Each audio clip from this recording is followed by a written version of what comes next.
é a falta de paciência e, assim, não comparando os treinadores, porque o Tite tem uma experiência gigantesca em relação ao Carpini, mas assim, aquela falta de paciência que começa na bolha do Twitter, que começa ali nas redes sociais, que começa ali no Instagram, nos vídeos de Instagram, aquela coisa de você replica um vídeo de um torcedor ou outro ali na porta do Maracanã Brabo, e aí essa coisa foi ganhando corpo e ela tá já nas arquibancadas, que é aquela coisa que eu ouço muito de pessoas do futebol.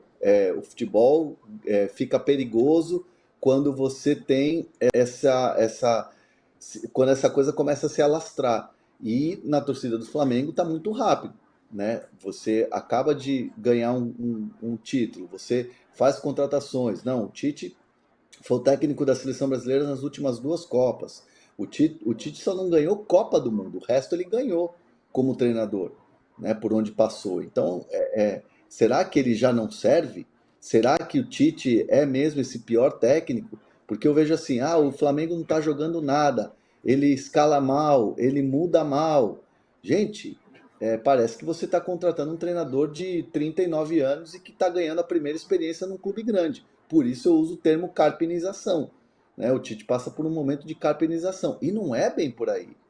Já foi errado, na minha visão, o que fizeram com o Carpini no São Paulo, mesmo sendo um técnico novo.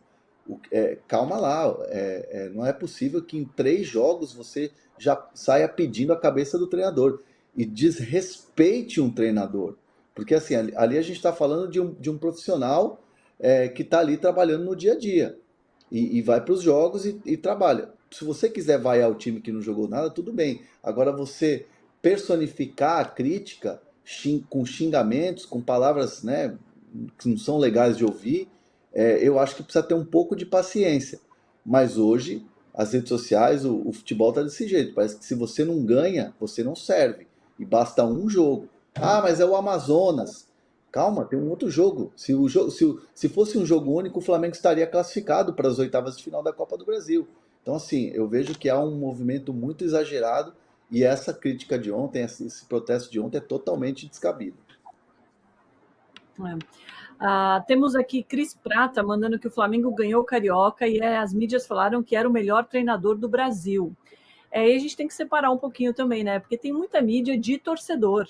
Tem muito torcedor que tem canal na internet e aí se empolga mesmo e tem que se empolgar, é torcedor, né? Mas eu acho que todo mundo colocou essa ressalva que era o Campeonato Carioca, né? A gente até falava que torcedores calma, né, Igor?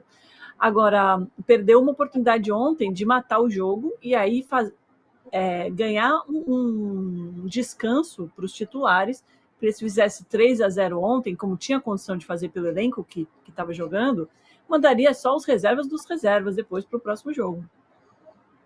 Pois essa é a questão, uma das questões, né, envolvendo o cenário atual do Flamengo, que é a preocupação física com os jogadores, e à medida em que o time não consegue resolver seus problemas no menor tempo possível, na melhor oportunidade possível, que é o jogo de ida, vai ter compromisso, vai ter que fazer a viagem para Manaus com coisas relevantes a resolver lá na Arena da Amazônia no dia 22, como eu falei. E é um momento em que o time já sabe que tem jogos mais cabeludos para resolver, né, problemas mais tensos aí para resolver, como o Red Bull Bragantino fora de casa no sábado, e não tem Pulgar, não tem Arrascaeta e não tem Everton Cebolinha, como o próprio Tite confirmou na entrevista coletiva ontem. E aí vai ter que ir levando esse time ao extremo, né, ao limite, para resolver essas questões, já que dentro de campo não vem criando. Você falou assim, poderia ter vencido por 3-0. O Flamengo não conseguiu gerar 3 chances claras de gol durante a partida. Isso é impressionante pelo poderio ofensivo que teve. Então, não adianta nem falar, o placar moral do jogo poderia ser 3-0. Nem se a gente quisesse levar para esse lado do placar moral, a gente teria elemento para defender essa tese. Então, foi 1-0 em ambos beiços, tá? E agradeça que o Vinha fez uma tabela com o Bruno Henrique ali, cruzou, e o Pedro cabeceou e deixou dele e tal, porque não teve nada de volume suficiente para um abafo em cima do Amazonas e nada disso. E acho que isso que nesse momento irrita mais a torcida, de ver que não vai ser aquele time do Jorge Jesus, né? O Flamengo está preso nessa linha, nesse buraco do tempo aí, sempre volta a 2019. mas mesmo em equipes posteriores, tiveram sucesso, como o time do Dorival, né? O time tinha essa iniciativa de gerar jogo, gerar volume, gerar chance de gol. Então, quando a torcida vê o passe para o lado, em busca, claro, de um espaço, enfim, da paciência, só que aí eles identificam essa paciência como uma falta de objetividade clara, falta de criatividade clara, e aí o próprio Tite dá razão à torcida quando diz e admite que o time não está no melhor momento criativo, e aí que precisa ser trabalhado nesse aspecto ao longo dos poucos treinamentos que tem, e ir resolvendo isso jogo a jogo, para ver se essa curva crescente do time volta a aparecer. E aí o Tite diz que o time, quando tem essa queda e volta a ter uma retomada, como ele usa, a retomada ela é mais forte, mais consistente ainda. Mas aqui, ó, até o Luiz está falando aqui, ó, Luiz Guilherme, 1-0 é o placar do Tite. Também tem essa, né, André? O torcedor tem que melhorar as expectativas. Não dá para você esperar um time de Jorge Jesus com um técnico como o Tite, né? E sempre vai ter essa sombra, né, do Jorge Jesus. Ontem eu vi também na arquibancada alguns torcedores falando: se fosse o time de Jorge Jesus, não ia ser isso, esse time ia jogar muito melhor. São treinadores completamente diferentes e fica muito forte essa questão da sombra, né, do passado recente do Flamengo, que o Flamengo amassava o adversário, o Flamengo não deixava o adversário jogar. Se fosse o Amazonas com o Jorge Jesus, ia ser no mínimo 4-0, 8, 12-0. Enfim, fica no imaginário do torcedor. A partir do momento em que você tem uma crise, um momento de instabilidade, o que o torcedor pensa? Naquilo que foi bom, em 2019, no Jorge Jesus. É a mesma coisa que acontece no São Paulo, quando tinha o Carpini, e aí, o Dorival, poxa, se fosse o Dorival, e aí se fosse o Dorival, o torcedor recorre à mente mais próxima ali que tem, de recente, né, e que foi extremamente vencedor. No caso do Tite, ser comparado ao Jorge Jesus, aliás, qualquer treinador que chegar hoje no Flamengo e ser comparado ao Jorge Jesus, não é legal. Não é legal, porque o Jorge Jesus fez um trabalho espetacular, gigantesco, teve tempo ali, né? Chegou substituindo o Abel Braga, mas assim, não dá para comparar, acho que tem que dar tempo, e acho que o Tite, assumindo a responsabilidade, avisando o torcedor, fala assim, olha, levantando a mão e falando assim, não, a culpa é minha, a gente está num momento ruim e precisa melhorar, eu acho que é um grande passo para que o torcedor tenha calma e dê mais tempo ao Tite. Tem que ter paciência. Quando ele foi falar sobre o Gabigol, ele assumiu um pouco da responsabilidade. Vamos ouvir?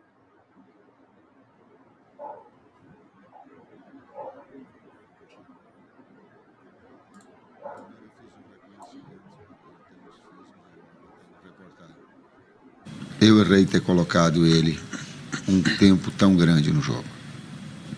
Isso foi meu erro. Por quê? Porque um longo tempo fora de eu expus com todo... Mas a necessidade do jogo, ela faz. E eu não tenho problema nenhum em admitir isso. E agradeci ele até pela vontade, mas era um tempo menor que ele tinha para o jogo. E eu quis utilizar ele em tempo maior, até por essa mobilização. Então o erro foi meu, agradeci e está aqui reconhecido.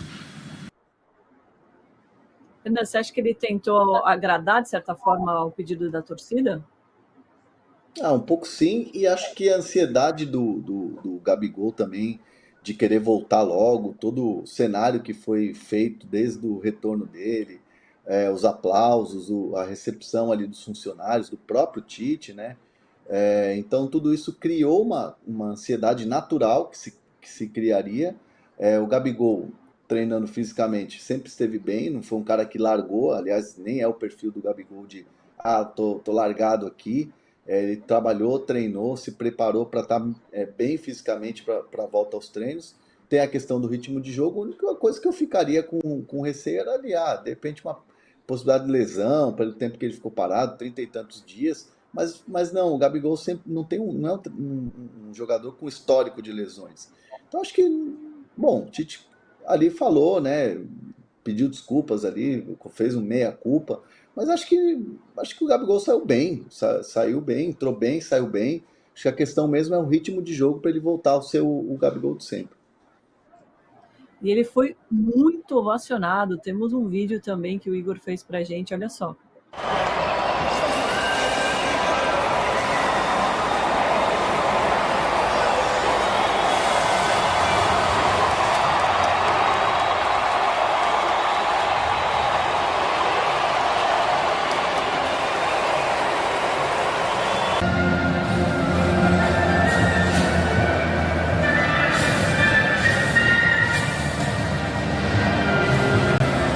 Aí é tranquilo, né, Igor? Colocaram um bandeirão dele.